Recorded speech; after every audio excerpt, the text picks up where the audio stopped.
Hello there, Casual fam. Welcome to our latest installment of Casual Council, our 12th installment of Casual Council. It is something to be celebrated, Holly. I think that's pretty good. These guys have come back 12 times. That really means something to us. Yeah, coming here 12 times is pretty impressive for anyone phrasing. But yeah, guys, a full year's worth of Casual Councils. And yeah, we haven't missed a month, Holly, and our council's just grown. And in this episode, we've got Brent with us, and Jory, and Rob, and Scotty, and Nettie ignored our call. I know. So that's okay. He hates us. It's fine. We'll forgive him. But sitting in Nettie's place this week, guys, you'll recognize him from episode 1 of the podcast, Holly. That was a long time ago. Okay, so not episode 1 of Star Wars. He may have appeared in The Phantom Menace. I'm not actually sure. I haven't checked his IMDb page. We should check that out. It's our good friend, Wade. Wade, welcome back to the show.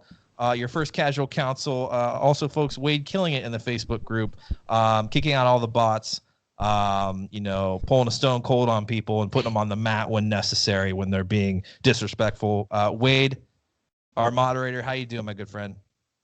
Doing good, Mike. How you doing? I couldn't complain. I think our entire panel here is drunk already, so this is going to be a very interesting Casual Council. But I am here and ready. It's good to have you here. I know you're deep and sweaty in the Mando, and that's going to be a big discussion here. I can feel it, and we have, as we talked about in past episodes, guys, a lot of Star Wars coming out. Too much Star Wars? Question mark? No. Never too much Star Wars. But that dry spell that we all thought was coming, I mean, it was very brief. That Bob Iger alluded to a few months ago. So we'll see. I don't know. But this will take some time. But we have the Mando to talk about now. So Wade, season 2. I want to start with you. Coming in hot with season 2. It just wrapped up. I mean, this was our first. It was Christmas, I guess, Friday. Our first week in a while without a new Mandalorian. The season wraps up. An emotional one. What did you think, man? To be perfectly honest with you, I thought the second season just was absolutely phenomenal.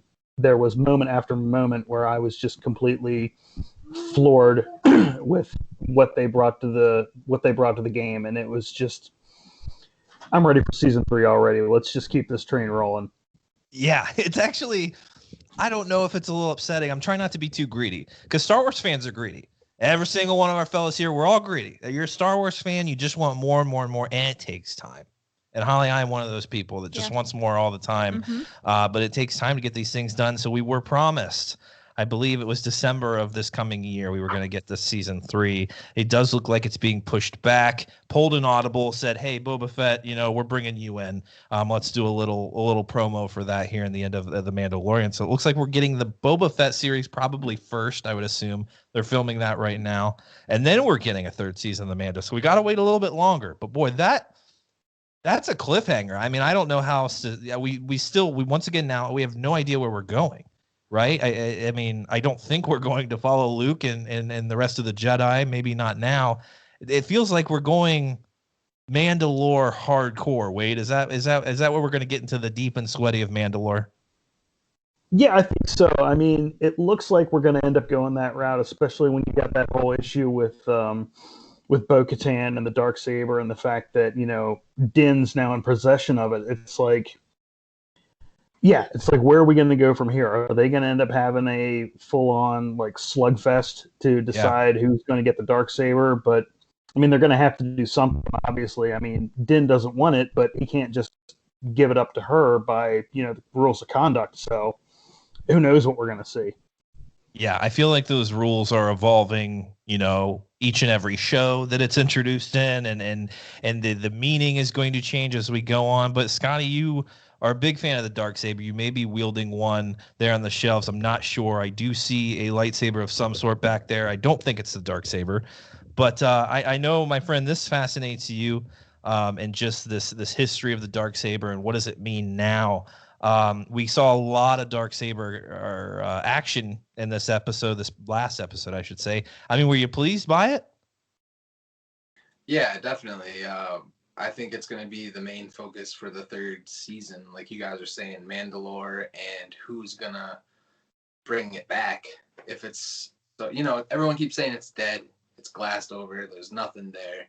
Yeah. And to me, that is kind of where it's like the old meaning of the saber not really holding the same weight that it is in the current timeline, where like in the past, the symbol of the saber was more important, or who wielded it was more important back then because there were all these clans. Whereas now there's nothing. So the wielder has to be somebody who wants to lead it, who wants to create it anew. And I feel like maybe, like, we don't know the whole story. Everybody's kind of jumping to some conclusions a little bit. My theory is that Gideon stole it somehow. Like, he didn't earn it. He didn't earn it from Bo-Katan. And now the fact that Din has earned it from him, it has this kind of fake merit.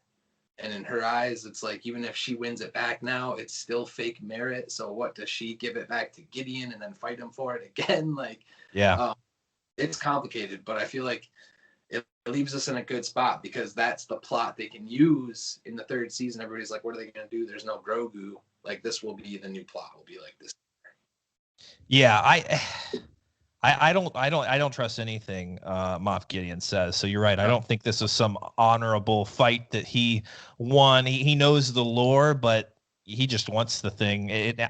He doesn't necessarily want to rule Mandalore. It doesn't seem like he cares about that. There's something else behind it. Just brings him power of some sort, or just knowing that Mandalore will never rise again. There will never be a threat to the Empire from Mandalore. Maybe that's it. I don't know, but there's something about it that he holds on to. Yeah, Scotty. Also, like, the Beskar, I feel like, is key because it's funding all this research. It's fun going after the force sensitive, the blood and all that. So they're definitely using it to their advantage. And without it, I feel like it's kind of a big, like, whoops, someone's that saber back. Yeah, it seemed like people were just passing out Beskar like it was just the currency of the day in the beginning. So we'll see if that's going to play into season 3. They kind of dropped off of that, right? When we got the Beskar spear, but that was kind of it. So we'll see if it does. But Brent, we love seeing Bo-Katan. It was fantastic. She obviously wants this saber back. But what is going to make, if she gets the saber back, why is it going to be so different now than it was when she was there on Mandalore and everyone was cheering her on and she took it? They're very similar circumstances. She just had more people behind her then. What do we think is going to make it so different now if she gets it? I mean, I think her biggest thing now is, before, because it was completely out of her hands and, Sabine got it. And then as a symbolic gesture, he's like, you're the rightful heir here. Take this, rule of Mandalore as you should. Yeah. And, unite the houses, and that whole hoopla. But I think because she's since lost it, now the only way that she can properly take it back and rule again is through what is considered tradition. She has to earn it through combat. She has to take it back the proper way. Otherwise, it's not going to be awarded to her, and she won't be respected. And nobody's going to listen and follow her. But it kind of makes me wonder. You talk about Mandalore, and what are they going to do with the planet? But you think back to the first season, and they say Mandalorian's not a race; it's a creed. Yeah. So then, what truly is Mandalore? Kind of like with Thor and Asgard. It's a Mandalorian is a people. It's a it's not necessarily a place. So they just need to find someplace new to settle. And unfortunately, you may not have the source of Beskar, or maybe that's the reason to hold on to Mandalore is what Beskar still remains in the planet. Definitely. So there's a lot of different aspects like that. But Mandalore lives in us all. Like midichlorians, Holly. I feel like that's if you got a high M count. Did they mean Mandalore? I don't know. Just say the word. Lots of Mandalorian in you. Phrasing. Oh. You got a B count, you got an M count. It's all good. Right. Jory, I feel like we're overshadowing such a huge moment. If you're a YouTuber, I feel like everyone did either a reaction of themselves to Luke Skywalker showing back up, or they posted someone else's reaction. I saw a lot of people clipping Star Wars Theory's reaction and posting on their own channel. I'm like, I don't think you could do that. It's not your reaction anyway. But Darksaber aside for a second, one of our biggest heroes returns. My favorite character, I would say, probably in any fandom, returns in a really epic way. What did you think of that moment? Did you shed some tears like it seemed like 98% of the world? Didn't shed any tears, but was a big fan of the moment. I think that I mean, since it was so controversial as far as Luke coming back, and it kind of seemed like I don't know if it was a 50-50 split, but it seemed like there was a lot of pushback, and maybe it's just because the people that are so upset are always the ones that are the most heard. But I thought that the way they did it, at least in my eyes, it was pretty cool. Seeing like it was a callback to obviously like Grandmaster Luke, or at least kind of getting on his way to that. It showed Luke in a very badass way that we really haven't seen him. Yeah. Even in the OT, like he wasn't moving like that. He wasn't fighting like that. It brought a lot of the kind of prequel style fighting, I guess you'd say, and it showed Luke, in a very fluid, just running through people like we haven't really seen him do before. And I thought it showed growth in the character. I was a big fan, and I also think that it. And I don't know if you guys. Actually do think you guys talked about it. It shows. It really brings to light what they were saying in in The Last Jedi on him being the legend of Luke Skywalker, and him being this just bigger than life character, and because he really is, and it showed him, just being the Jedi we thought he would be, and then it kind of brings it back to that, to where he's talking about that and kind of remembering himself in a way that other people remembered him. Yeah. And I thought that it connected that talking point in The Last Jedi pretty well. I know some people don't see it that way, but for me, I thought it was really well done, and I enjoyed it a lot. Yeah, I thought, right, Holly, like it felt to me like Jory just said, Luke didn't even say much. He didn't even give him his freaking name. Luke's just a humble guy at this moment. He's like, I'm gonna whoop some ass. Yeah, I'll take the kid. He needs to be trained, and I'm out. I'm not even gonna tell you who I am. Which, once again, Den, I don't know if you're a parent. I don't know about you guys. Most of you guys are parents here. I don't know if you're just gonna give your kid to someone that you don't know. He doesn't even tell you his name. He's wielding a laser sword. I don't know. Maybe that's enough for you to say, take my child, train them. But Jory, you would, but right? Yeah, Jory. No, for sure. I mean, I would. Yeah, just take her. She. Maybe you can tame her. I don't know. We can't do it. But no, I was just going to add to it. I thought that, depending obviously where they go with it, if they want this to be a one-off and no more Luke, I'm okay with that.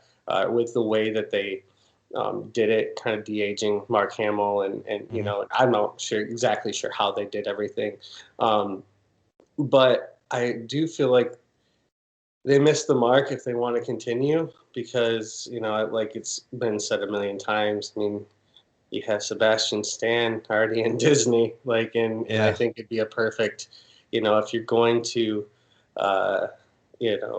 if you're going to continue the story and have like another timeline, that you want to expand on, and maybe Sebastian Stan is just not even interested. I don't know. Maybe they nobody even thought of it, but I kind of think that if they are going to continue with some kind of Luke timeline, that they kind of missed the mark, and just either recasting, or something of that nature. But other than that, I loved it. I mean, I still thought that the de-aging of Mark Hamill was great. I think that you guys kind of agree with that it was really well done, other than the mouth. But yeah, don't get Michael started on that again. I'm looking past it, because I've come to appreciate the moment, I think, more, and I think Joy's raising a valid question. It was so minimal, like he hardly said anything, right? It was just his presence, and you recognize his glove and his hilt, and it was cool. So I guess you could, if we were going to go do something with Luke, maybe they can get away with it. But you're right, you're kind of setting a precedent here. Oh, okay. So you're saying maybe this is it. We just de-aged Mark Hamill, wanted to give him props for coming back, and now we're out. And maybe we'll see it in some other form. Maybe not a television series, maybe not a movie, maybe a comic book or a novel or something like that. I think that's a valid issue to be raised. I think that's fine. One concern that I had with them doing a newer young Luke Skywalker is I didn't want them to set, the expectation that, oh, great, now we're going to get all these characters to come back in all these TV shows going forward. And we're going to see like a de-aged, Mark Hamill again. I know that they won't do Leia because I think Carrie Fisher's family said, no, don't do that anymore. Yeah. But I just don't think that it's fair to kind of give people the expectation that you're going to see this more and more going forward. Yeah. It doesn't really drive our storylines forward, at least not to me. And we have all this new content coming out with the High Republic and stuff like that. And I just feel like it's time to get some new storylines. It's fine to reference these characters and what happened in the past because that's so important. But or maybe if you do throw Sebastian Stan in there, you're setting a precedent for everyone then saying, hey, we threw in this actor. And then everyone's like, you're going to do a series with Sebastian Stan as Luke Skywalker? It's kind of a double-edged sword. Everyone wants more Luke, but Scotty. Mike, real quick. Yeah. You have to choose one. Hamill's lips or the Cavill mustache? Oh, no. Oh, give me Hamill's lips all day, right? Because it was just, oh, my God. The Superman, that just like, it was so bad. It was the opening of the freaking film, right? Like, I mean, and he's on TV and Superman's making an appearance and you're just like, that is not his upper lip. That is a different human's lip. So excited for that to not ever be in it again. I know. And was that Justice League technically? Yeah. Okay. So maybe Justice League, actually. It was what? The Justice League. Oh. Maybe Snyder's cut will maybe they'll touch up some of that. I feel like if you're redoing this movie essentially and they're doing reshoots and all that you have to fix that. I don't think that's something they want to stick around in it at all. Like none of the not to ramble on about that, but none of the footage from anything Whedon did is supposed to be in this. So. Wow. Okay. See, I love DC and their universe so much. We make Holly's out, but I might have to do a DC podcast. Dude, count me in. Rob, a big moment here for Luke Skywalker's return. I know we're all fans of it. One thing that made me think, like, Aunt Beru was right. There's a lot of his father in him because those movements alone took me back to Hayden Christensen just slicing down the Trade Federation. It was just there. I was like, that could have been Hayden under those robes if they wouldn't have revealed who the actor actually was. So what did you think of that, man? What did you think of the finale in general? Oh man. So of course we've all been online and read a few things and I loved it. Of course, I'm going to say I loved it because I saw Luke in it. Yeah. Now, leading up to that point, I loved the way and the energy, the way that the episode built. Like you kept going, you knew they were coming for him. Then you're like, oh no, the robots. But then they threw out, and I was like, I know they can fly, and the robots, they're not people. They're just going to end up flying there. So, I was waiting for them to come back. And then I seen that plane show up. Molly's sitting next to me, and I'm like, all right. And they're like, where's the rest of them? I was like, it's freaking Luke. And I was trying to hold back. But those moves were so damn sick. They literally every step, when he goes through that one door, or when he comes out the elevator, if you watch in slow motion how fast he comes through there, and then the one puts his hand, on him, and he's like, and I think that the whole power, and this is where I want to take it back. So when this is happening, this is where actually for me, maybe unlike some people or like others, this is where I think the emotional buildup and teardown started. So when I was going into it, I was like, oh, it's Luke. I was like, it's Luke. And then you see the hand and you're like, yep, it's definitely Luke. And then you see the moves and you get to that one point where he just catches that robot and he's just crunching him. And for that moment, I'm just like, this is even stronger than Force Choke. This thing was like the way it was just pulling in. And then the final show up and how they went into the whole scene. I'm telling you, it was so sad. Of course, I want to bring up Moff Gideon gunning down Bo-Katan, but yet I know that I went back and looked at it and I see where the shots hit, and I'm pretty sure that I'm accurately saying they did hit the Beskar. But man, if you're a Moff, how are you missing that close, point blank? I think he's sloppy. I think the Moff is not as skilled as and even I think the actor I never can remember his name. Holly. Giancarlo. Yeah, Esposito. Even he said, and I don't know if you guys watched the behind the scenes thing. He even said he's not really kind of skilled. He's kind of going in there, just kind of hacking with that blade and broke a few more of a bureaucrat than a I don't know, warrior or a soldier or whatever he said. And he did a great job of just kind of portraying that. So but there's some questions. This Bo-Katan hurt I think now. Beskar attracts blaster bolts. Right, it takes it right to the armor. Yep. Yeah. Scotty said it was the Force, so. Yeah, true. So, true. Yeah, everyone has a Force. So we see that happen, and we're like, so when you go back to him fighting before too, so you guys brought up, there's no way he took this. He had to have stolen it, because what you just said right there, he was sloppy. So if he's sloppy, he must have stole this. We don't know how that's gonna go. I got a little something for you guys too at the end of this.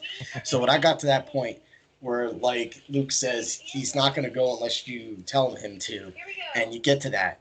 And that's where kind of it really started. And I'm telling you, I'm sitting there with Molly, and I'm like, take off the helmet. He's going to take off the helmet. And I think that's where I started almost losing it.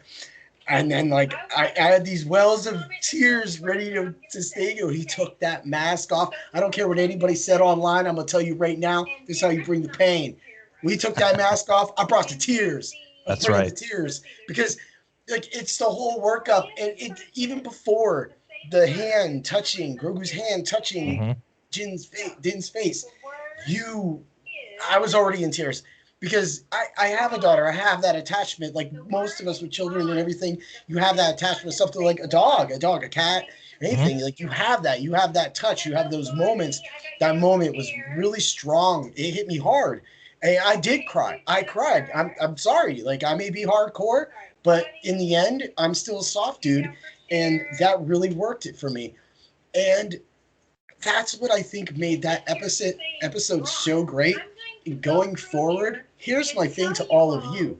So we talked about how the Mandalorians are just a creed. You could have different creeds. What if the next season kind of goes to where there's like a power struggle like Rick and dude from the beginning. I totally forgot dude's name. From the beginning, his boy, Rick's boy, the other guy. What was his name, guys?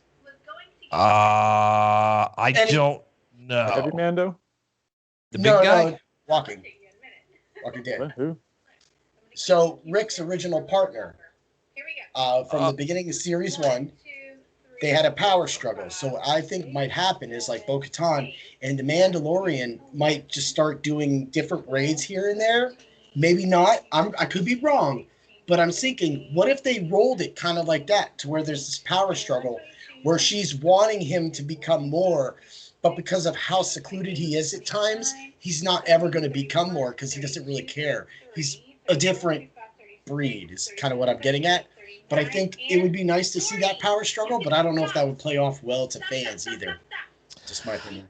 Yeah, I don't know. I don't know. Who's going to be our villain? Who's going to be the big baddie now? I mean, is it going to be Moff Gideon? I don't really see that happening. It seems like he's maybe now a prisoner of the New Republic. I feel like Bo-Katan could actually be a bad villain here in a season 3.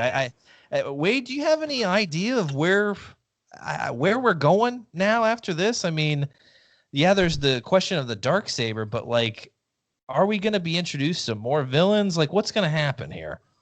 Well, it's kind of interesting because I was actually just having this conversation with my wife earlier as far as the different clans or the different factions of like the Mandalorians and their beliefs.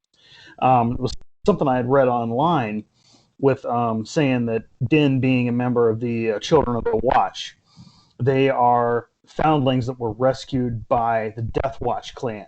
Yeah. Death Watch was opposed to the new Mandalorians during the Mandalorian Civil War, and that was Satine and her people. So the Death Watch were trying to bring back the old Mandalorian ways, the constant, warring factions and everything like that.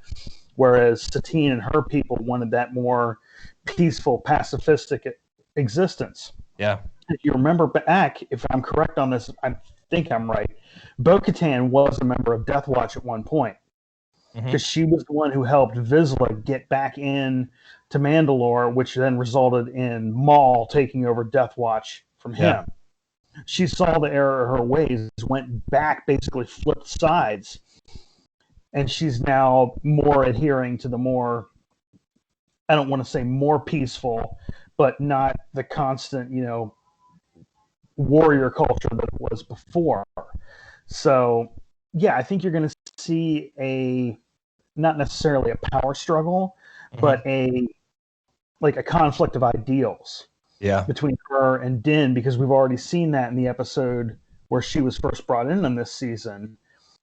Because the whole thing with, taking off the helmet, oh, you removed your helmet, you're not a true Mandalorian. It's like, no, we are Mandalorians. It's just we have different views from you. It's almost like pitting Protestants against Catholics. It all falls under the same umbrella. It's just splinter factions. Yeah, and that's going to be interesting too. If there are more foundlings out there that have this kind of antiquated idea of Mandalore, and they kind of go back to these old ways. I mean, the Darksaber may mean nothing. I mean, Din himself has no idea what this thing means. It means nothing to him. And so there's more of them out there. How exactly is Bo-Katan going to rally people to a cause? It feels like she's putting all of her eggs in this basket of the Darksaber, and I've done everything to find it. I will sacrifice everything to find it for dominating Mandalore. It's like who are you going to rally to your cause if they don't even know what it is? Yeah, Rob. Yeah, I just wanted to say you talked about the Darksaber there. So the Darksaber and the Beskar can clang together like that, and you can fight somebody with the Darksaber with the Beskar, but could you fight somebody with Beskar with a lightsaber? Yeah, I think so. I think it's pretty much the same. We saw that in the episode with Ahsoka, yeah, yep. Din was able to block her lightsaber with his armor. So, and isn't the Darksaber just a version of the traditional lightsaber? It's just a different variant. Yeah, it just looks different. Yeah, I don't think there's any difference to it. But yeah, Scotty, I mean, how are you going to rally Mandalorians to a cause when half of them maybe don't even know what the hell a Darksaber is? It feels like we're gonna challenge Bo to really, I don't know, maybe look back onto what her sister was doing and not abandon this diplomatic kind of ideal of a Mandalore. I'm hoping that this really opens up like that Game of Thrones he's talking about. Yeah. Jon Favreau voiced the guy who is a Vizsla. There's a clan we've heard about before. And in her clan, you technically have Boba Fett and whatever he's trying to do. Like, is he really just trying to hang out on Tatooine, or his father? He made it a clear point of who he is and what they are. So I don't know. I'm hoping that that's where that kind of goes. I want to touch on the Luke thing real fast because I feel like I was the person who didn't think it was him. Like, I did not think it was him until I literally saw the green saber. Dude, I myself was just like, no, I got to see the hilt. I got to see the face, because I was like, they've thrown so many curveballs, right? I'm like, why is that screen black and white? That could be a white. That could be a Ahsoka. Like, what's going on right now? And then finally when they showed it, I was like, all right. It's definitely him. And I want more Cara Dune jokes. Like her, X-Wing, great, we're saved. Like, that's her character. They need to like dive into that whole like fighter, I don't give a type attitude, because I feel like that's the type of attitude that people know her to have. But all her other lines are still just like, sometimes I'm just like, they're not great. I think they're reeling it in a little. I think they're realizing we need to, play to her strengths, and giving an impassioned speech in front of these villagers to fight the Empire was not it. That did not work for me. I was not really feeling it. So you're right. Let's play to her strength. Let's put her in some action. let's give her some one-liners and stuff. She just kind of resorts to the fist. She resorts to the weapon. Yeah, I'm all for that. I don't want to see her as like a Drax, kind of. I mean, maybe, I don't know. I think she might have a little more potential, but I think you're right. I think they're honing it in. They're finding, if she's going to be in future seasons, let's figure out what her strengths are. But what was I gonna go to? Okay, so let me tell you guys this. I know we've been talking about on several episodes. Luke could possibly come back. I wasn't a fan of it. I felt like it could be too distracting. I was like, man, we have a really cool story here. I do not want it to distract from Grogu and Din and their relationship. And Holly, I felt like the way they executed it. I mean, Luke didn't even give his name. Like, the dude had like 2 lines just saying, yeah, he has power. It needs to be harnessed and trained. That was it. Didn't even give his name. I felt like it didn't take too much away from that relationship and that emotional moment, because the emotion, everyone, like, all these reactions, I see people bawling at just seeing the green lightsaber. I'm like, I didn't have that kind of reaction. I was just like, this is cool. I'm super down, but like, it didn't make me cry. Yeah. And I freaking love Luke Skywalker. It was just, there's some sort of validation there for people. They needed to see that, but I don't feel like it took too much away from our moment with Grogu. Maybe you disagree. No, I don't disagree. I think the one thing that I've voiced some concerns about is I think that there were a lot of people who were only watching the show because of their baby Yoda. And I am kind of worried that there wasn't really enough for these people to stick around to watch this 3rd season that's going to come out. Yeah. And so I don't know if bringing Luke Skywalker in at the end is kind of making people think like, oh, maybe we'll get some reappearances from some other characters. I'm going to stick around and see what happens. Yeah. But I don't think it took away too much of the story. I also think that they could have done without even showing his face. I think that the sweaty fans, if you want to call them that, probably would have still benefited from knowing that was Luke Skywalker by seeing the X-Wing, the glove, and the green lightsaber. Yeah. And I think that would have been kind of cool, but. Yeah. Yeah, it worked. I could have seen it going that way too. Yeah, just not even because of the voice was fantastic. They definitely did something there to de-age his voice. I don't know what they did, but it doesn't even seem. I don't know. You guys watched the Mandalorian behind the scenes. It doesn't look like that many people on set knew that was happening, because I don't even think they have any kind of B-roll for the behind the scenes stuff of Mark Hamill coming in. That shit was closed doors. There's probably a few people, and they can't even edit the footage because there was no footage of that now. Yeah, Jory. No, I was just gonna say, like, playing off of, taking away from the story. I actually thought that the ending with Grogu and Din, and that goodbye, like, I thought that actually almost took the show. I mean, you can't say it took the show, because what they did with Luke was pretty badass. Yeah. But the actual emotional connection that you saw, and even he didn't even really say much at the end as far as Din, and just the emotion in Pedro's face, and everything. You could tell, and especially, and I don't mean to sound this way, because I know people that don't have kids can still feel that emotion, but like, it really hits you as a parent to see that, and then to have that almost like, if I never saw my kid again, like, how do you do that, and it brings even more emotion into you. So no, I thought it was really well done, and I thought it hit home really, really well, especially for parents.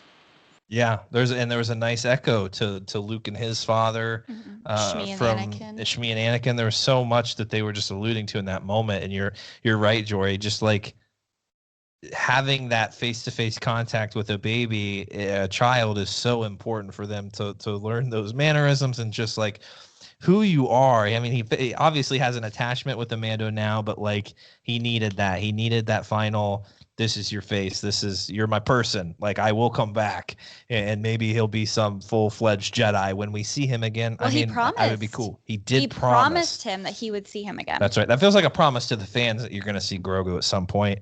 I'm totally down, and maybe that's in the Chronicles of Ben Solo and Grogu Skywalker. I don't know. Maybe he'll take his name. Maybe he's Grogu Jaren. I don't know. Scotty? You're muted, by the way. That dang mute. I was gonna say, what if like Grogu could learn some abilities we don't even know about, and he might be able to just find Din now because he's had that eye-to-eye connection with him, and like they may have a deeper bond than we know about. Ahsoka's kind of hinted at it already. Like, I don't know.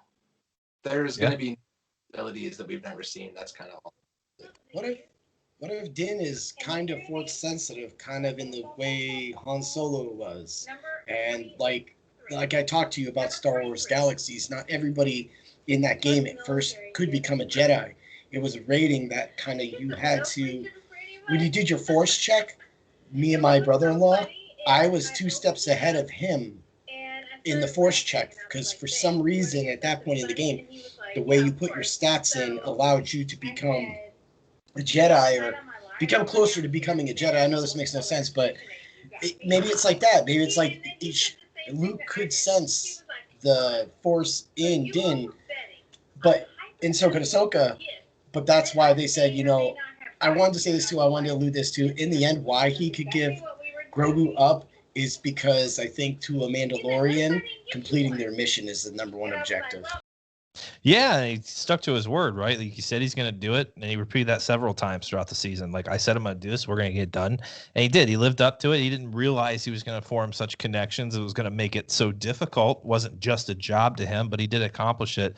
And I don't know. I enjoy as much. I'm in Star Wars. What brought me in was the philosophy, the Jedi, and all that good stuff. But the more I see Star Wars without the Force and this power, the more I like it because it's such a rich universe.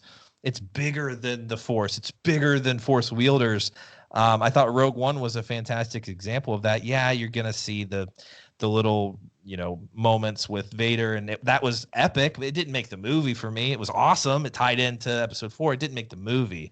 So I think it's such a bigger universe. I'm here for it. But there are some concerns. I think even our in-house, Luke Elder even has some concerns because, like me, he got into the lore of the Jedi, and that feels like Star Wars, and it is. I think, let's say episode or season 3, we start going in a direction where the Force sensitive. We're not going. We had that. You got Ahsoka. You had Luke.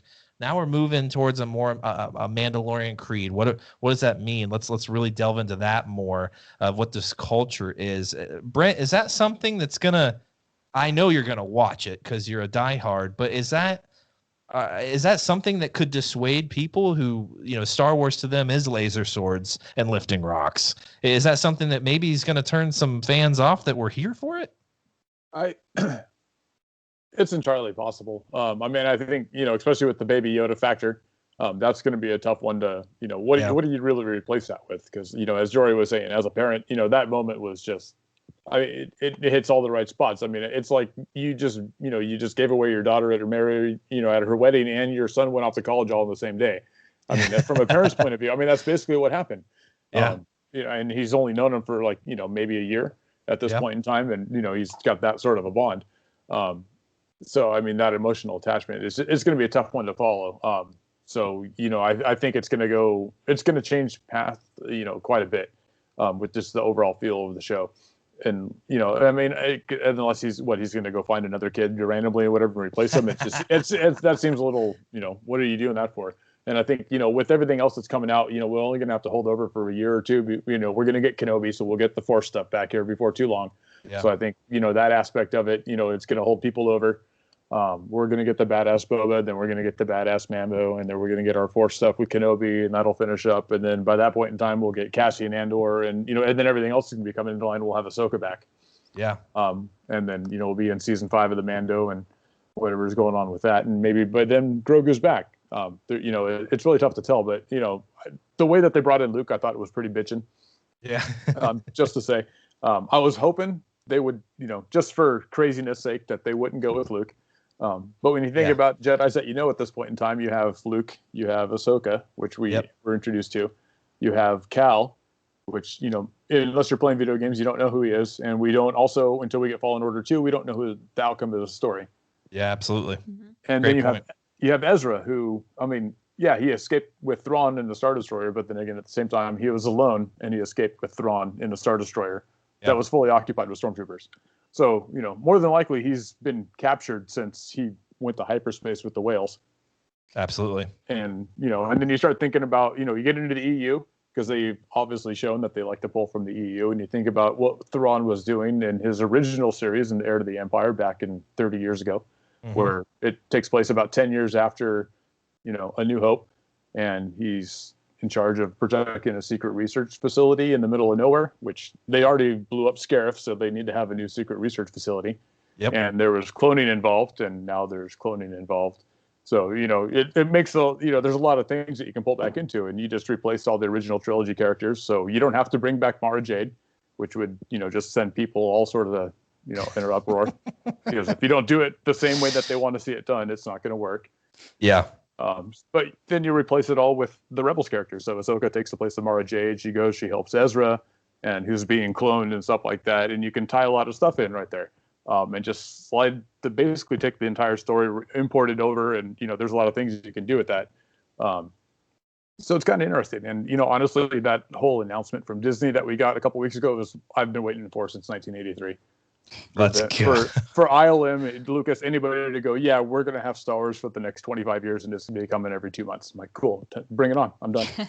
Yeah, it felt like it was going to happen at some point, and I think maybe there's obviously some course correction, and the streaming service is working. Why not? It's a little cheaper. We can pull them. Like, the one thing I think I learned from the Mandalorian behind the scenes is that they have two teams working these things simultaneously. They even mentioned they've got a second assistant director. Like, they've got two teams. Like, this is a machine. They're pumping out stuff like quickly. I think some of the behind the scenes stuff that we saw for Boba Fett, I think they had masks on and everything. They're filming this stuff right now. So there's a lot that's happening. I'm excited for it. And I'll tell you this right now, there's a couple things that I didn't think I needed that the Mandalorian kind of proved to me that worked. One was, I didn't think Luke Skywalker needed to be in the Mandalorian. It worked. I was proven wrong. The second thing was the return of Boba Fett. Holly, I didn't think I needed it. I kind of was like, you know what? He looks cool. I was a part of that. I was a part of that clan. The Boba Fett looks cool, but how much can he actually offer? A Boba hater. Maybe. Wade, you're a fan of Boba, yes? Let me put it to you this way. I was never that big of a Boba Fett fan. Yeah. He always kind of seemed to me as that, like, understated, underrated character. Yeah. Like, we didn't get anything from him. He was just that mysterious guy in the background, but he was always the fan favorite for that reason, because there was so much speculation behind him and, what are his motives, what's he all about? But yeah, honestly, the fact that they brought him back now into season 2 of The Mandalorian, it's like, I want more. Yeah. Seriously, sign me up. Book of Boba Fett. Let's go. I am on board. And it made sense watching that behind the scenes. Is it Robert Rodriguez? Is that who did? Yeah, his episode.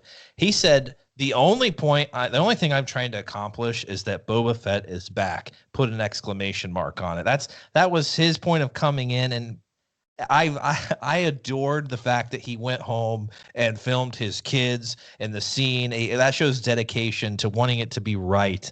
And he did a great job. And I think after watching it, I was like, yeah, this makes a lot of sense. And the only reason I thought, if you're going to bring Boba Fett back, we said this on many podcasts ago, Holly, is he can't just be the same Boba Fett. Right. If he is, he's boring. Uh-huh. If he's here to just, seek revenge for getting his armor, well, that's boring.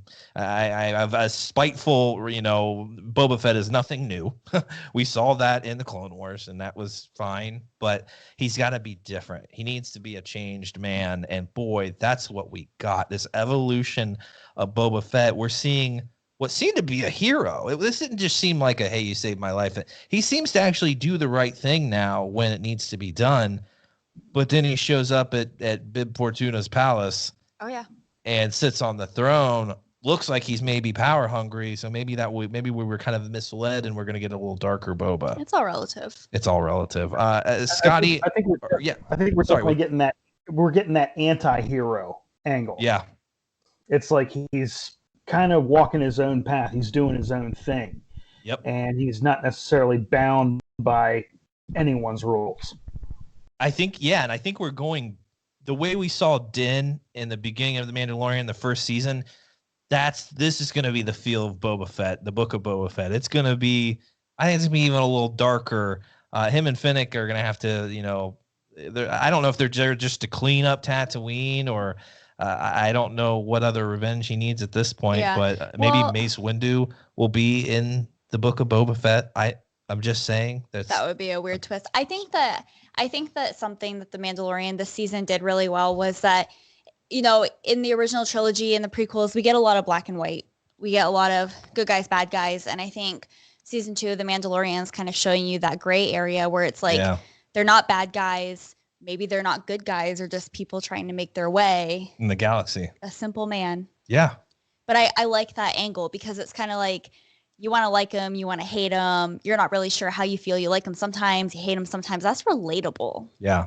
It's just, I cannot believe they pulled that off in a couple of episodes. He's only in a couple episodes, but they really made you be like, man, yeah, he's kind of a dick, but I feel for him. What did he do there on Tatooine? Did he find a shaman? Like, what the hell was he doing to just kind of get himself back to zero and not seem so spiteful? But I mean, maybe that was just to get the armor back. I don't know. But what else are you guys excited about? We got a ton revealed. Scotty? Yeah, sorry, Scotty.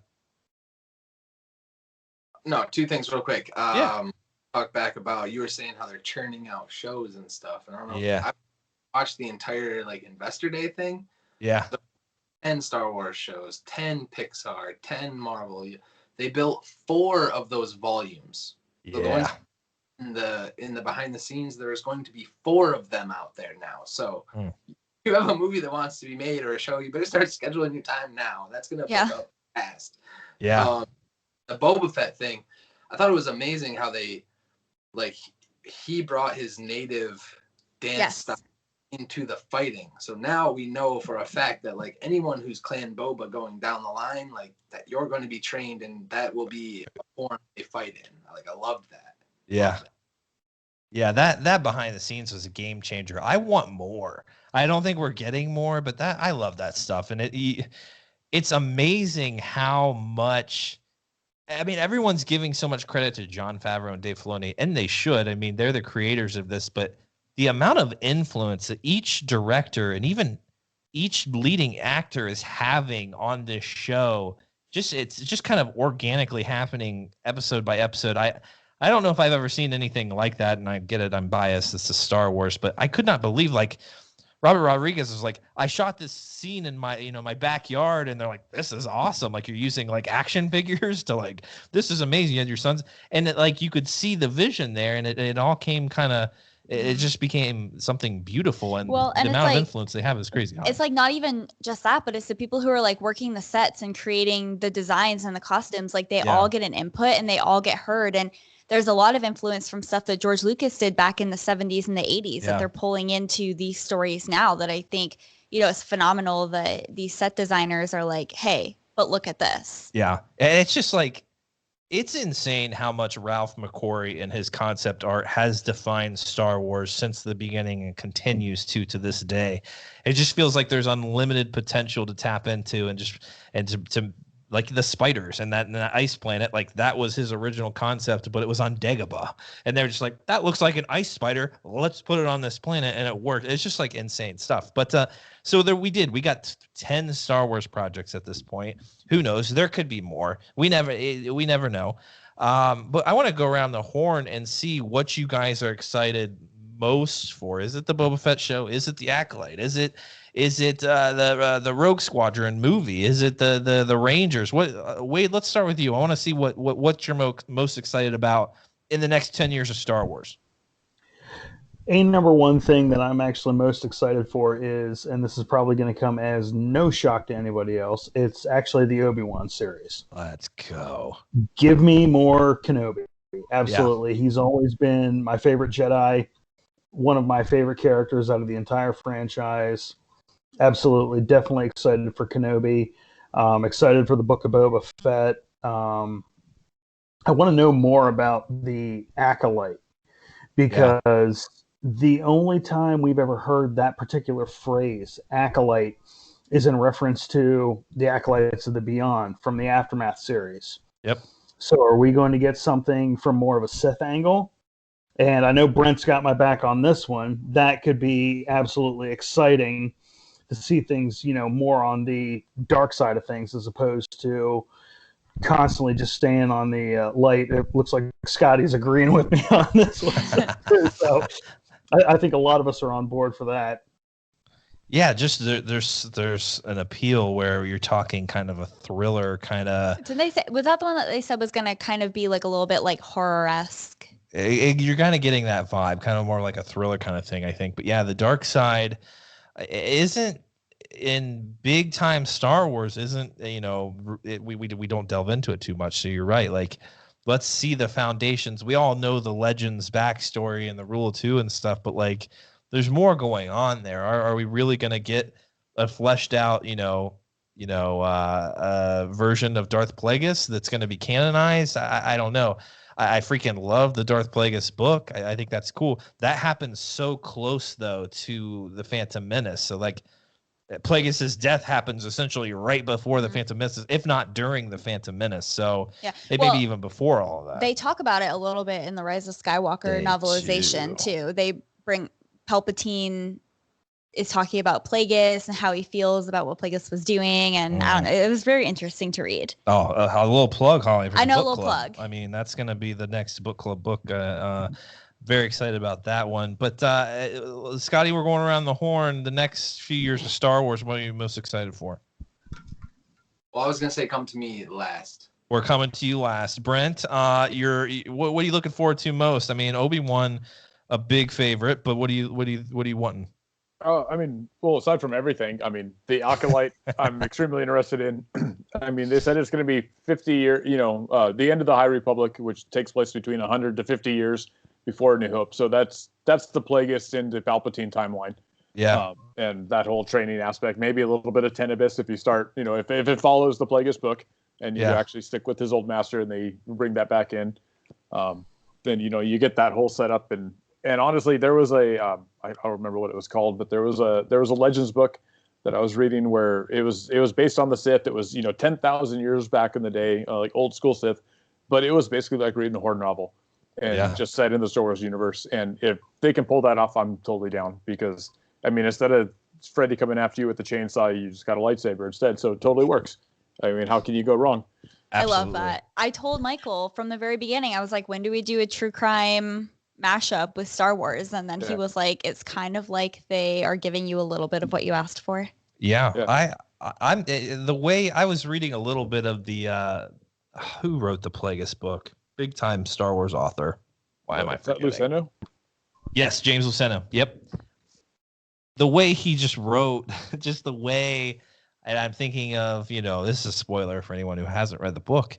I read her some of when Palpatine is slowly killing Plagueis, and just the way he's describing everything to him, and his just, there's no pity at all. It was just, I've been planning this all along. You were a pawn in my game. It's just like this. Oh my God, put that on film. I want to see this dark, just maniacal, side of Star Wars we really haven't seen before. I think it's prime material for a television series that can have big time cliffhangers and just the drama of it all. I think it's perfect for it. And this could be a trend now. We could be, seeing something. They didn't give us a lot of information either, which feels kind of intentional. So you're right. That's one that I think so many are excited about because it is so unknown. Yeah. Rogue Squadron, we have an idea maybe what we're getting. It's not going to be the same as the book, but we have an idea with the Rangers, maybe what we could be getting with the New Republic. But this just, as much as we know about the dark side and the EU, this is different. This is going to be something. This is untapped. And Visions is the other one I'm really excited about. Yeah, the anime, just because it's something we haven't really had properly in Star Wars, and I'm really curious to see how they pull that off and what it goes with.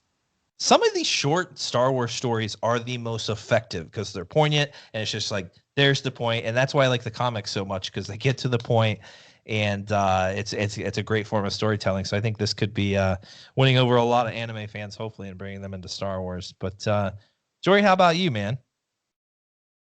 I think, not to be a dead horse, but the Acolytes, I actually have a little bit of a theory on that. Let's go. What it could be. Because when you get in, I believe it was the Aftermath, when it talked about the Acolytes of the Beyond. Or maybe it wasn't Aftermath. I don't remember exactly what books. But they were kind of like Vader fanboys. And... Yep. And they were always striving to, for Vader relics and things like that. So, and knowing when or approximately when this timeline is, I wonder in our High Republic days if we're going to maybe not necessarily run into a Sith, but in a different point of view in the story, see kind of what's going on with the dark side. Mm-hmm. And see maybe the fall of a Sith Master, and then these Acolytes are kind of once again kind of his fanboy, and then seeing just the opposite side of it. I'm just kind of like spitballing and seeing what the possibilities. Once again, I think the possibilities are endless as to what that story could be.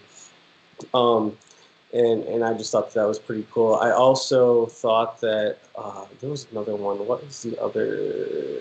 Oh my goodness! So the Range. No, yeah. Oh yeah, Rangers of the New Republic. Yeah. Because we know, or we've been told that it's going to kind of correlate with the Mandalorian, and I thought it'd be kind of cool if it was kind of running side by side with Mando. Yeah. Kind of like, and I don't know if you guys watch it or not, but like Grey's Anatomy and Station 19, they run like correlating shows, like where you watch one and it really ties right into the other.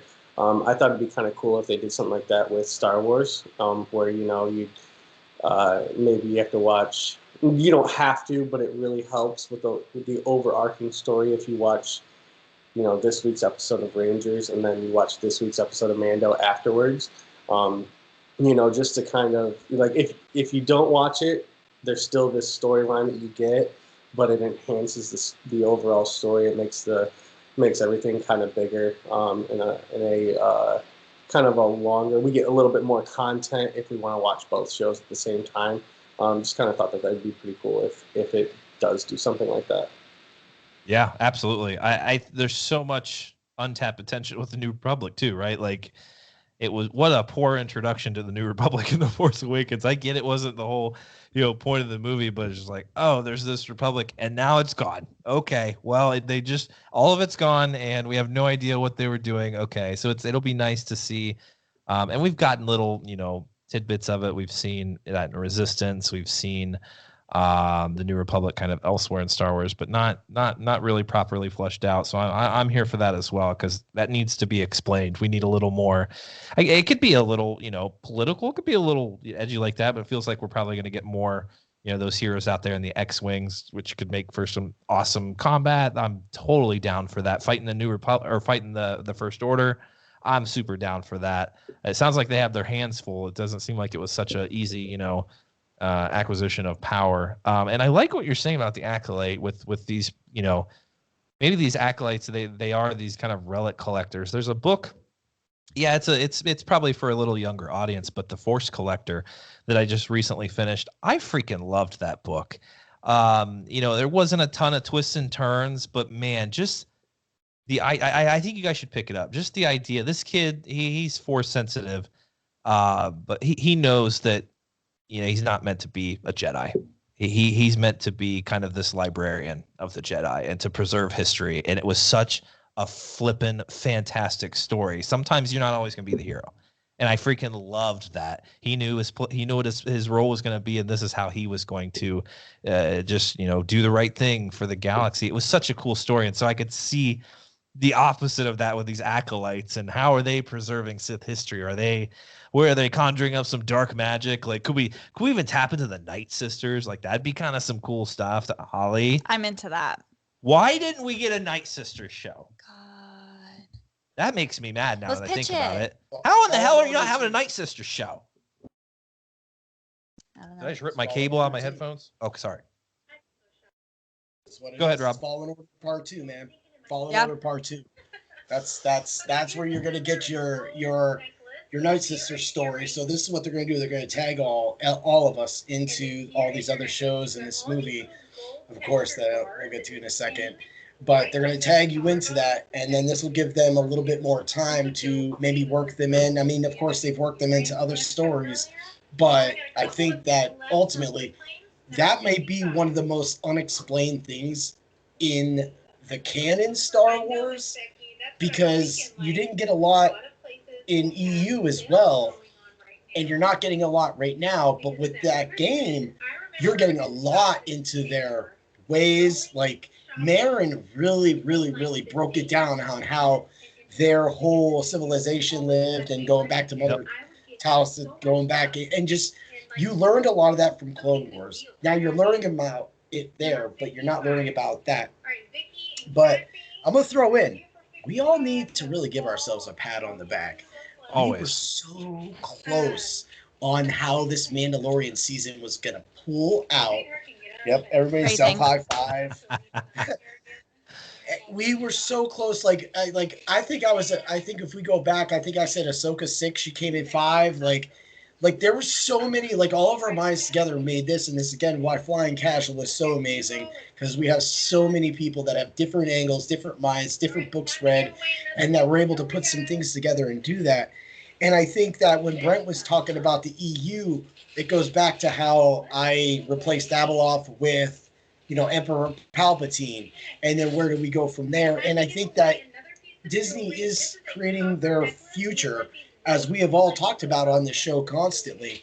And I think that Boba Fett, he's just that cool dude that people make excuses to love. Like, I love him. I like that he took over the throne in Jabba's palace.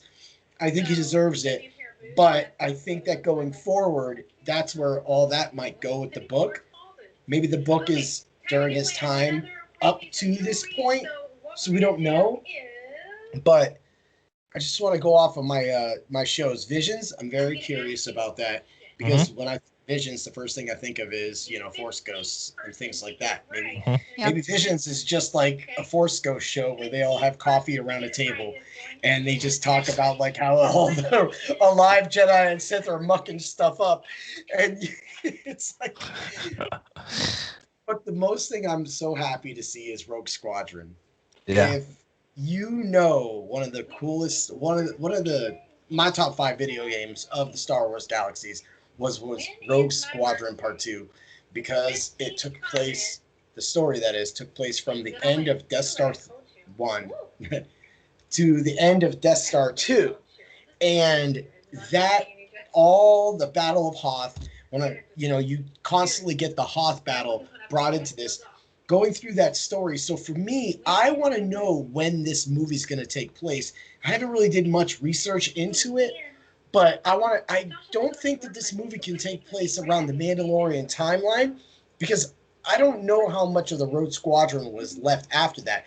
But I know that if they do the Rogue Squadron just right, we should get Wedge. We should get Wedge. We should get what Wedge did. We know about Wedge in all the books and everything that we've read, but I want to know more about Wedge. And I think that Rogue Squadron, only being a movie, not a series though, so there has to be some kind of catch on how they're going to do this. And the way that I think they're going to do this is just my opinion. I think all of you already know where I'm going with this. This is going Rogue One, and this is going Solo. It's going to be a dark. You're going to see a lot of dark cameras used, of course, because they're going to be in space. Maybe a Top Gun kind of feel. But I think in the end, I'm very curious how they're going to portray this movie, because we know that has been the next game. And the current game that Disney decided to go behind was the Squadrons, Rogue Squadrons. Great story. When does it exist? I want to see it. And like we've mentioned before, this is the universe from another angle. Going back to the last episode of The Mandalorian, when you heard that Imperial officer, or whatever you want to call him, talk about the death of all of his friends on that Death Star again. That's what I got, man. Yeah, we could definitely get a, kind of a squadrons feel to this. You may get the other side. This may not just be about our rogue squadron. You may get a little of that Empire, and I'm down for that. I'm always down to see a little behind the scenes of the Empire and what's going on.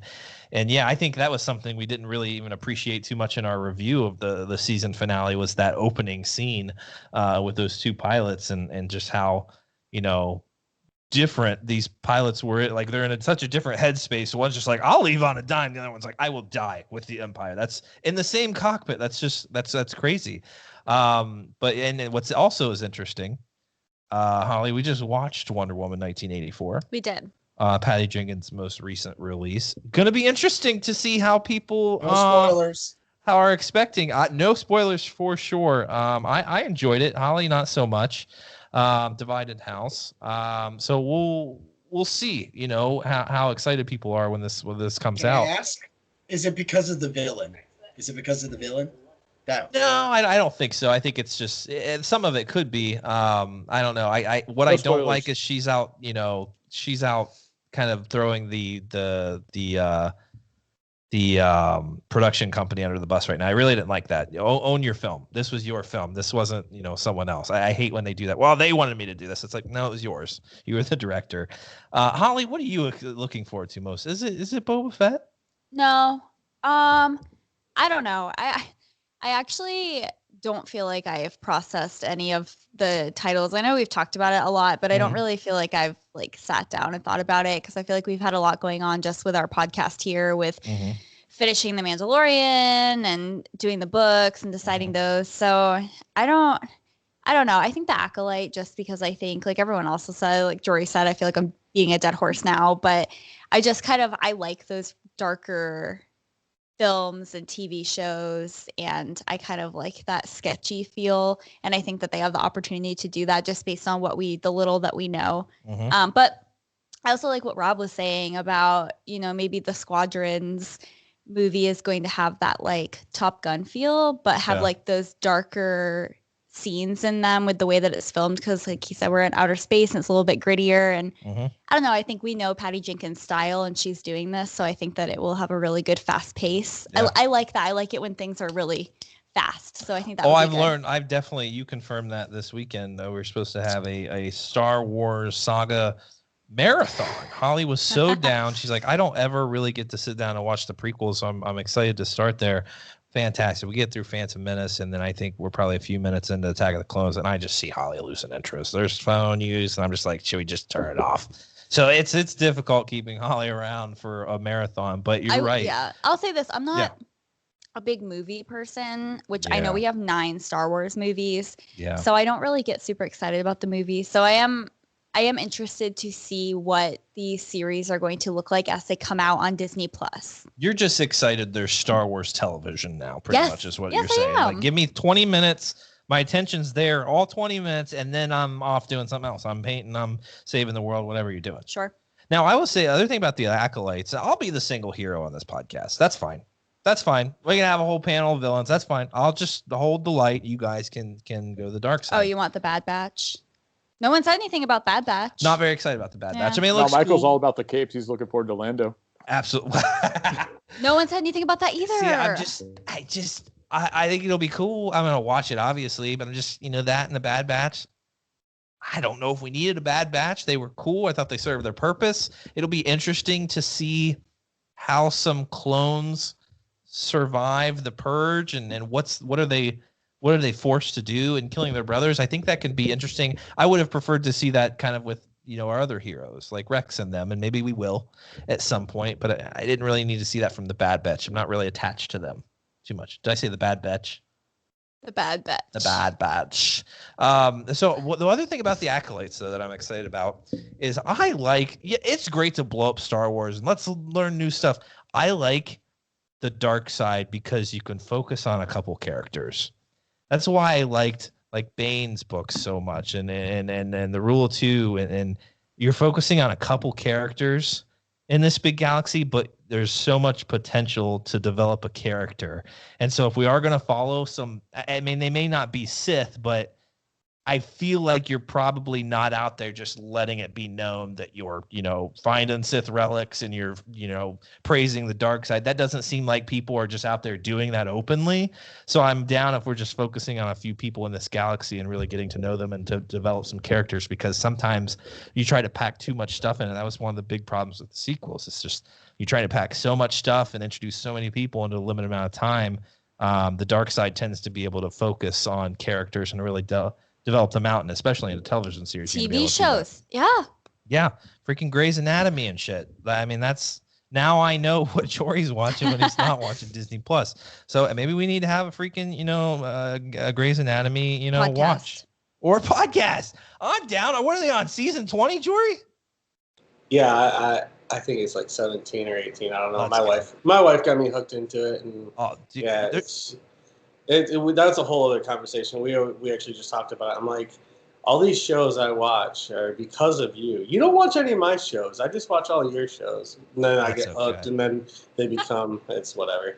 But no, just adding on to the Acolyte thing too. I think I think it's really interesting to a lot of us because of the fact that Star Wars isn't really POV. But any kind of POV that we do get is always on the light side. I mean, it's always on the light side. So getting that other side, and I think that's what appeals so much, especially like you were talking about. And I don't like bringing it up because I brought it up so many times, but like the Bane series for me, like you just said, it was just so good because you got to see, the mindset behind it. And I know in TV you can't really always get inside their heads.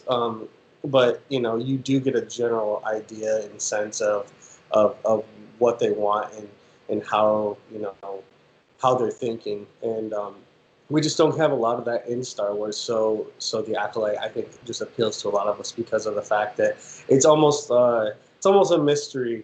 We know what Palpatine wants to do. Obviously, we know what Vader wants to do, but like we don't get a lot of those behind the big moments, I guess you'd say, to really get to pick their brain, other than obviously in books and in comic books.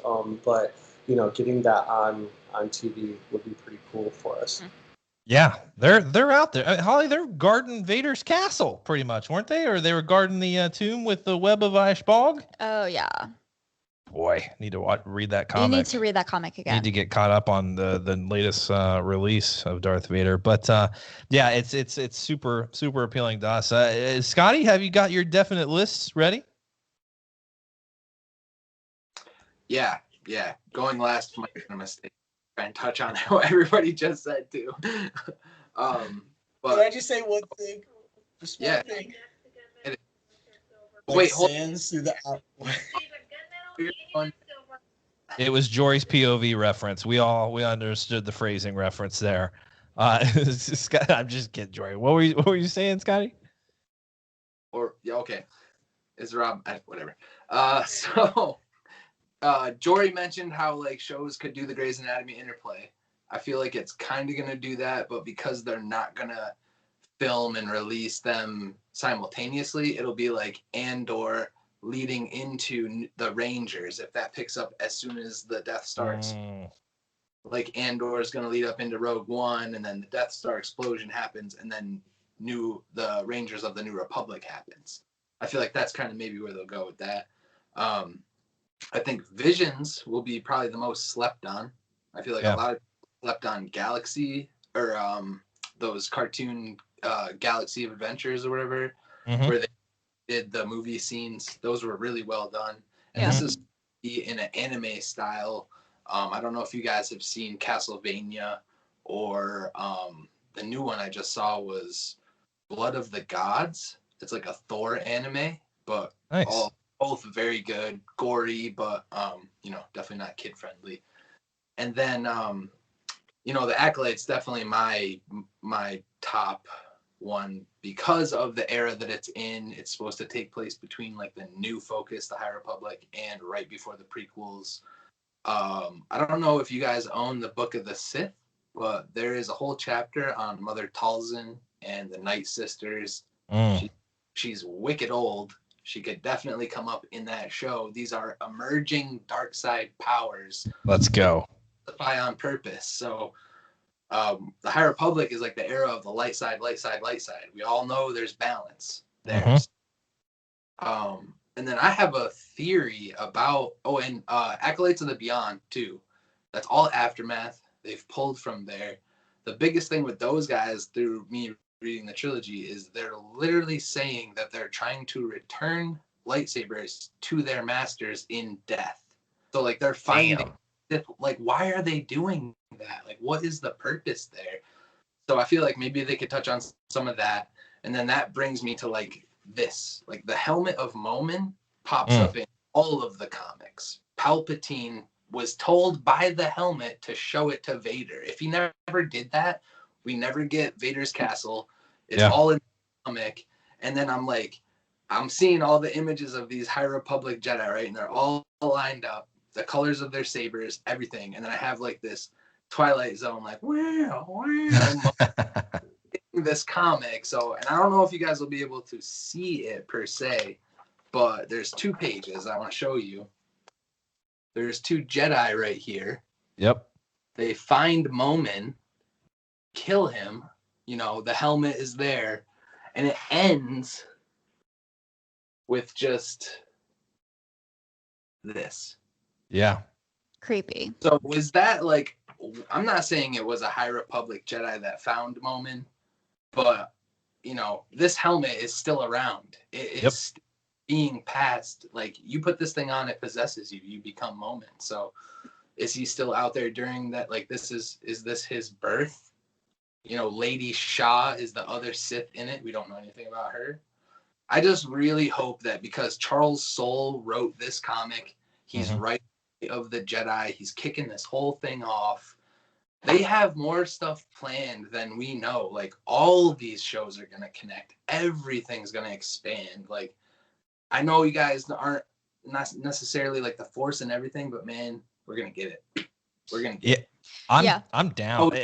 Dameron's old, you know, like Din Djarin could be a Poe Dameron. He's not just a pilot because he's a good pilot. That's the Force, man. Din is a good Mandalorian because of the Force. Like, he's a foundling. We don't know anything about this guy. Yeah. Well, Del Rey already came out, and I know like the comics aren't Del Rey, but they already came out and they were like, guys, everything is more connected than you even understand. Yeah. I think then it said it's a horror movie, like Possession, like let's go. Yeah, that's what I wanted.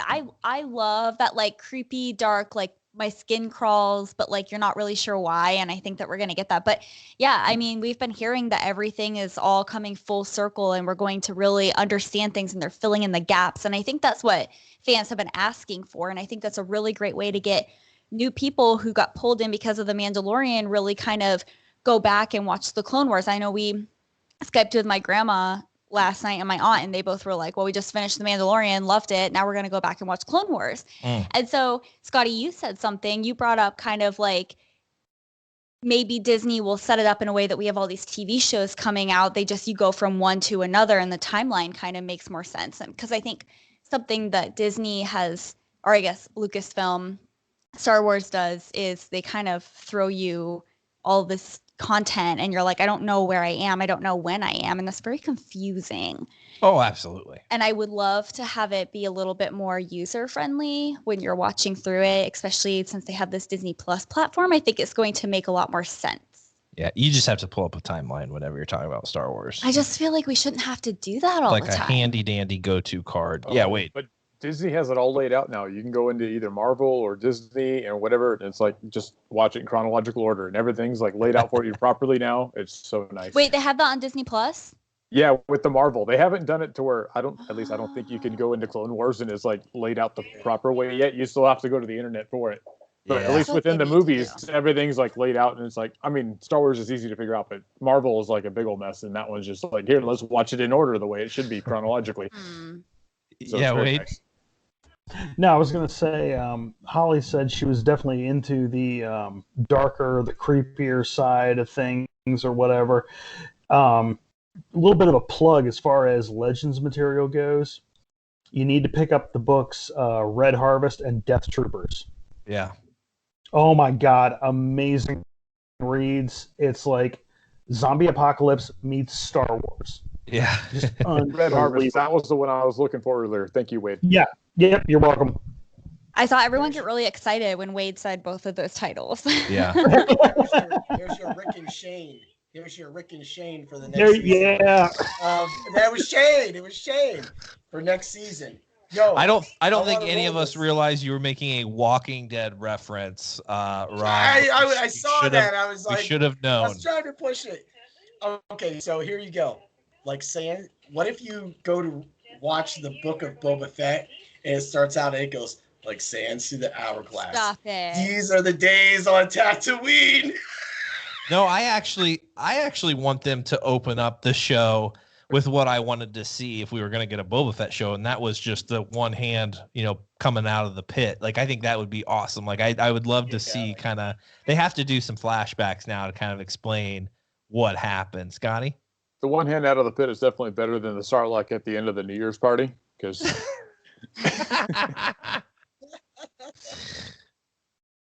I hope that they give us the telekinetic Sarlacc, like talking to him. Like there was communication between Sarlacc and Boba Fett, and it was all like, maybe it was just him tripping out. Like maybe they'll play it that way, like he's on the brink of death. But I'm excited to see how he escapes. And I think when they showed the gallery, they were talking about all that, they're definitely going to explain it. Yeah. And there's something else too. When you guys were talking about, the acolyte and this dark side, I love that you brought the comics up, especially the Darth Vader ones, Scotty, because that one that you just showed there, and then one from the recent line with the Grand Inquisitor.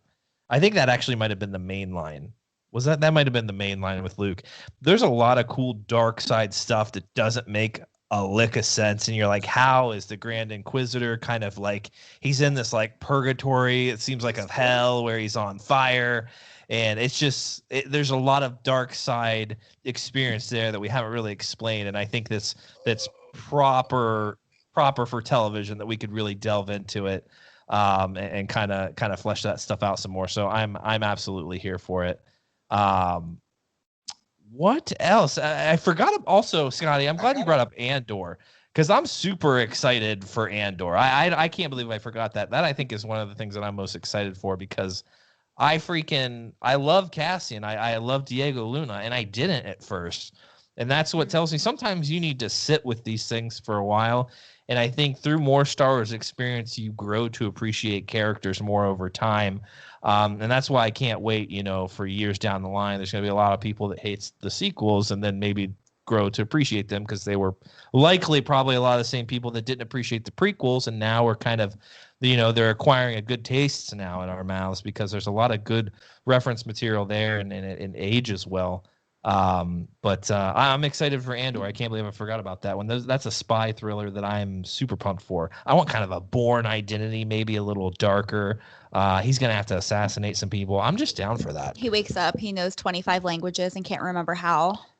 Yeah, he's like, I've been in this fight since I was 6 years old. And you're like, you just woke up yesterday and you have all these combat skills. You lied. Who is he? Who is Cassian? That would actually be sick if Cassian had to go back and kind of figure out who the hell he was. I'm so down for that, Holly. Great storytelling, Holly. They have Great. 200 characters, they said, in the What's gallery. that? They said 200 named characters will be in Andor. Wow. It's all those freaking puppets they're creating. Here's baby. Baba Frick. Yeah. Aww. You know what else is funny? I'm just like, Brent's out of screen now, and it's just an empty throne there. I'm just expecting Boba just to show up. He's like, I'm taking this one too. This is mine. Back needs to explain to us why that holocron was on the Death Star. Mm-hmm. Yeah. Wait, what's that? In the notes, like that's Brent's thing he wants to talk about. Oh, Brent. Yeah, Brent, that's right. Brent, guys, I totally avoided the holocron Death Star wreckage. What did I do? You were wondering like what was his plans after the Death Star after they blew everybody up, because he's got that holocron that leads in the unknown, Yeah, so I have to really thank Holly's Happy Space Happy Hour for this one right here, because the Rise of Skywalker novel, holy shit. Yeah. Yes. I mean, oh my God. I mean, that one right there, like I said in the post, it's the movie we deserve. So JJ, Kathleen, I know you listen. You won't join the Facebook page. I totally understand that. But I know you listen. So give me my 4-hour director's cut, special edition. Star Wars is known for it. Just deliver, stream it. I'm good. But we need to get it, because holy shit. Yeah. That book just makes it. And I'll save everything else for the podcast when we actually talk about the book. I can spoil it now, but oh my goodness. But it got me thinking. So why the hell does he have that holocron, that Wayfinder on the Death Star? Because at that point in time, he expects that the rebellion is going to be crushed at Endor. So where's he going after that? He's going to open up the path to Exegol. Because what is the Death Star really made to do but clear out star systems and open up hyperspace lanes? Yeah. Other than just laying down absolute terror to whatever star system you happen to roll into. Because you're going to go in there and you're going to obliterate everything, and all of a sudden there's no more anomalies to block your hyperspace travel. You're going to open up a direct path to Exegol and the Sith fleet that you have planned to build out there and everything else that you want to do. That's my idea. I don't know. What do you guys got? That is genius. I love it. I got to say something. When you were all talking for a moment there about how much content we're getting, the expanded universe did that to you too, through comics, through books, and all that stuff. It overwhelmed you. So right now, Disney's just like, nobody's going to sit down and watch, or listen to this or do this right now. So they're giving you books and they're connecting things. And now they're going to give you a lot of shows because they're going to overwhelm you, because they know with Star Wars, everybody wants to know what's happening everywhere else when this is happening. And it's a huge money grab. But I think right now, people, I'll pay that money. I'll do that bundle every single month to get that. I don't even care about ESPN. Honestly, I don't even care about ESPN. I care about my Disney platform, when the chronological order of the way that they presented the Marvel universe. That is really nice too, now that you have all the other movies that are included in it too, which allowed me to catch up a little bit on that, months ago, because of the Corona Mania. And there was that one thing too. I thought I saw it on Disney Plus as well. It had the shows that you needed to watch to get to, right before season 7. It had the shows that were most, you had to watch to get to that, right? Didn't they have that on Disney's as one of the selections? I don't know. Yeah, they do. They have it now too. They have the Essential Ahsoka collection because of the Mandalorian. Yes. Yeah. See, that's what they're doing. Everything, like, it's like almost like we want to be Force sensitive, but they kind of got us. But the thing is that they bring it out, and we're bringing it up every single month on Casual Council. Oh yeah. What? I'm not getting any Disney money. I just let you all know. Yeah, unfortunately, we don't even get any early access. That's fine. That's not why we do this. Like that's one thing that I just pride us on, having conversations about something we enjoy. I'm not here to get access to do, to get merch exclusively, to get early. It's just we talk about it, and it's because we enjoy it. And I think we do things a little differently here. We Holly. do. I don't know. What are you looking up here, Holly? I had to look at Disney Plus because I thought you were scrolling on Instagram. No, you guys just said that they have the Ahsoka Tano essential episodes. They have a Darth Vader collection, Star Wars through the years, but I didn't realize that they were adding in those other categories. I feel like I need to text my grandma and tell her that. That might be a useful tool for They did it for Gmail. Christmas too. They did it for Christmas. You could go back and watch all the Christmas episodes of every episode of Simpsons and whatever God knows on that thing too. They have it all. It's all there. Huh. But when are they going to release the holiday special on Disney Plus? That's what I want to know. Hey, we never watched that. Holly. I've never seen it. I don't think Ewoks. Holly come on. Disney, you got them all. It was originally released on ABC, so you already have it anyway. Yeah, I think, Holly, I don't think you could sit through it. You'll lose interest in the first 5 minutes. I already showed you Ms. Gourmanda. Sounds like a challenge. Yeah. Rob, you Yeah, I don't blame you guys. It's terrible. It's Guys, really bad. I But, no. I am going to watch the holiday special, and I'm going We'll to put a bet you commentary on $50 Patreon. you will not make it through the whole thing. We'll see what happens. You're gonna have to be really It's gotta intoxicated. make it through. Wait, are you talking about the original or the Lego? The original. Okay. Now the It's on Lego YouTube one. apparently. Lego one was awesome. The Lego was her Is- style because it was fast. That's a different podcast altogether, right there. Yeah. Absolutely. Like, wrong. Yeah, I mean, it was pretty much episode 10, best. to be honest. What else, guys? Is there anything else that's kind of is there a Star Wars itch you need to scratch here on Council? Any other itches that we shouldn't talk about? Yeah, can We we don't want this podcast to go for another 7 hours, I think. Scotty, what were you saying? I was gonna say, yeah, can we just get that gem that allows time travel so everybody can shut up about the world between worlds already? Like, it's out I there. mean, It's yeah. like it's out there. It's canon. It's Yeah. canon. You know what's funny though, guys? Here's y'all are level-headed people, but I saw some people giving the new Disney holiday special so much shit because they were just like, this Mary Sue, of course, they had to go back and insert her in all Star Wars, and she trained Luke, she showed him how to fly an X-Wing, and it's ridiculous. I was losing my mind reading this shit, that people can't just enjoy literally a children's show.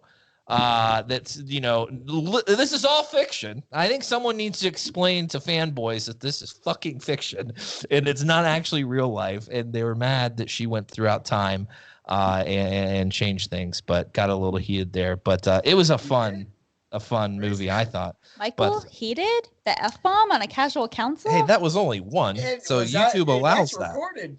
YouTube allows that. It's still PG-13, folks. Yeah, we're still good, but Michael's bringing the pain already. it's just irritating. I hate that people take it so. We take it seriously because we enjoy talking about it. I just can't stand people that take it so seriously that it dominates every conversation they're having, and I don't know. It's frustrating. I tell Wade when I added him to that EU expanded universe, and then like me and him had to have a talk the one day because he was like, "Whoa, those guys are intense, man." I'm like, "Yeah, man." They're like, those guys. Like, I'm just like, "Yeah, you got some great lore," but you're like, "I like Rey," and it's like they almost go Ripper's assassin on you. They're like, "Rah," and you're like, "Calm down, dude. Just because I like a character." I mean, that's the way you have to judge me, or just the way she was wrote. There's nothing wrong with Rey. I'm sorry. I mean, there was nothing wrong. She was powerful. She found her way in the Force.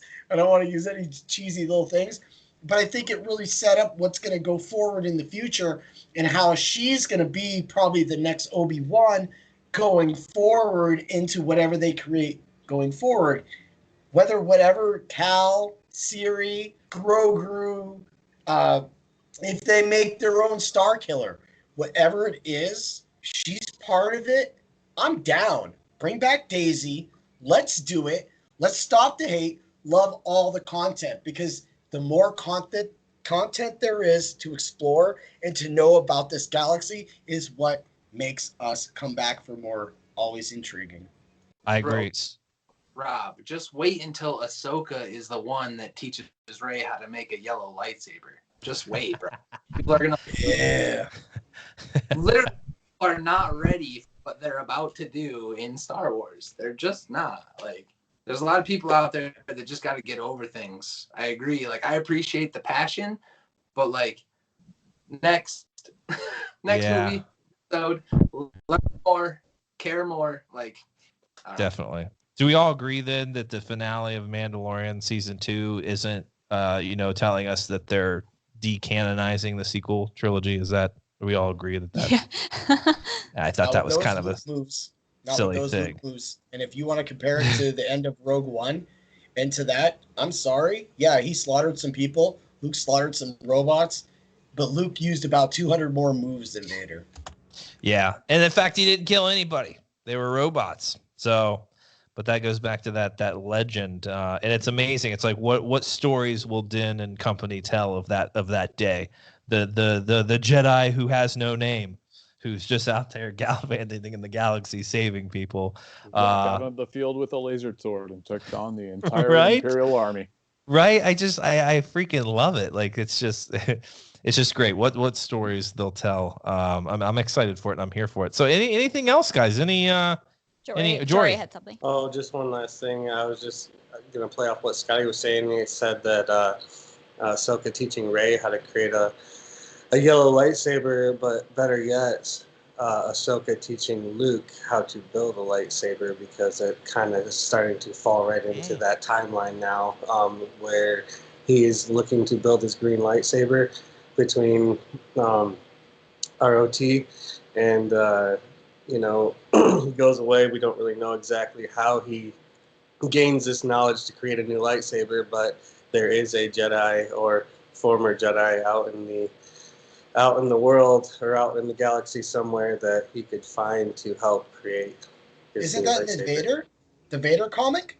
When the girl, she catches the lightsaber and runs away? Isn't that, I mean, she would be the one that has closest to Luke at that point, and he doesn't have a lightsaber. I don't know if she wanted anything to do with. Guys, all I'm saying is read the Rise of Skywalker novelization. You will get some knowledge about these people learning how to make some lightsabers. I want to know who trained Din how to fight with a spear. Is he a Mary Sue? I gotta know. Is that who trained him? Right? We're all just accepting. He just inherently knew it. He just knows how to fight with a spear. Oh, I guess okay. We accept He's a Mary Sue. He's a Mary Sue. Where's Nettie when you need him? Decanonized Din Djarin. He's a Gary Sam. I don't know who that is. Hold on. What was the one quote from season 1? I'm a Mandalorian. Weapons are part of my religion. That's true. Boom. That's true.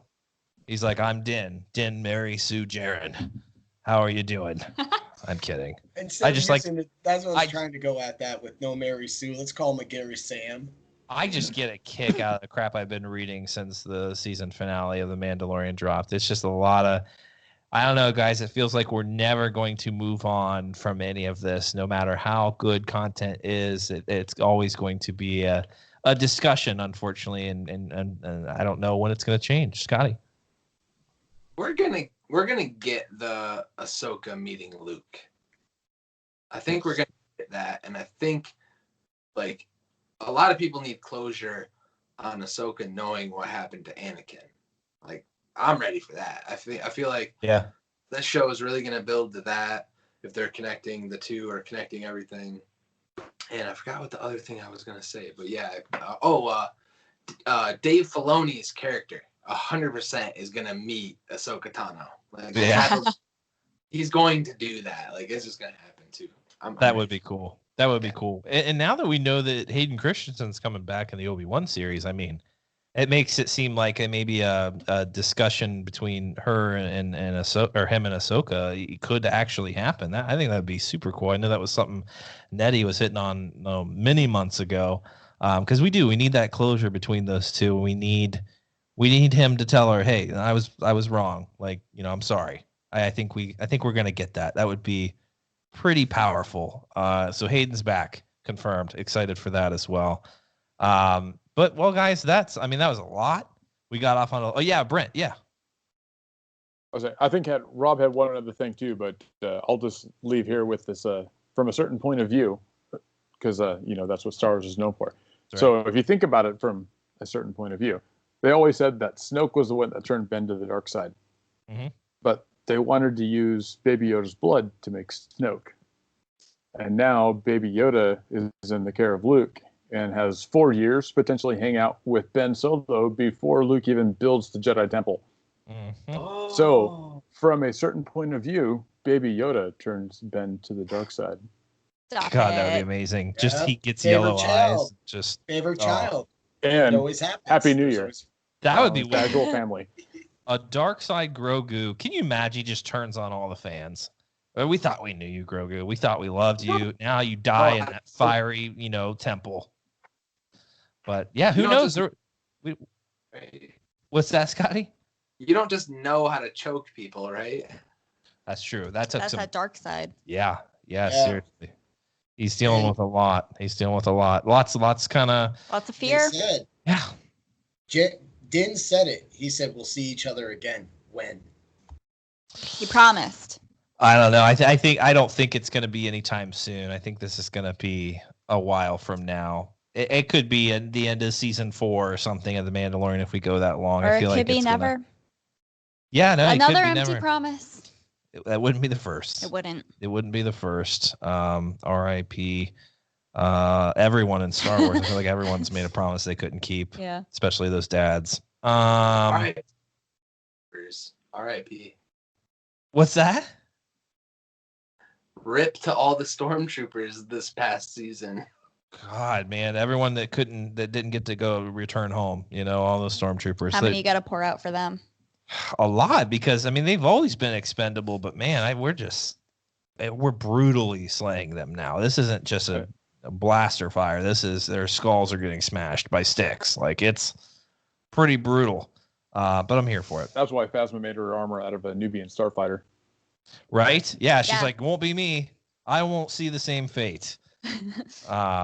Well, guys, we do it casually, so sometimes we get on tangents, sometimes we get upset, sometimes we talk about whatever we want. That's why we're here. These guys are fantastic. It was great getting Wade on this month on our 12th Holly Casual Council. I cannot believe we've done 1 year, 12 straight of Casual Council. It's crazy, and we're gonna keep going. Until no one wants to participate, we're just going to keep doing it. And at some point, Holly and I might just be casually counseling, but who knows? Then it'd just be an episode of Flying Casual. That's kind of a daily thing, though. I feel like we're just kind of casually counseling each other sometimes. Or the galaxy. But you heard it here, guys. Holly said she will sit through the entire original holiday special and provide a commentary on Patreon. So I'm here for it. So we'll get that set up. Facebook watch it, dude. Facebook watch it so we can all enjoy. Okay, we can do that. Yeah, we can. I haven't seen it since 1979, circa 80, whatever it was on last ABC. Boy, it's tough to watch. It's tough to watch.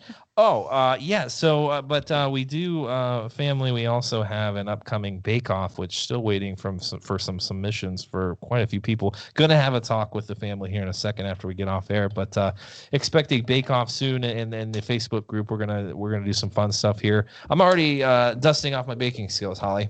Yeah. I mean, were you surprised by the Lost inspired cake? Yeah, Michael made me a Lost cake. It was pretty baller. epic. I'm not bragging or anything, but it's pretty epic. But so some fun things happening there in the Facebook group. A lot of fun stuff here. So when you cut into that cake, was there nothing there, just like the show? Pretty much. I mean, last season. Yeah, definitely let that smoke monster come right out of there. It was the most moist cake of all time. It was pretty good effect. Yeah, delicious cake. Yeah. Most moist cake of all time.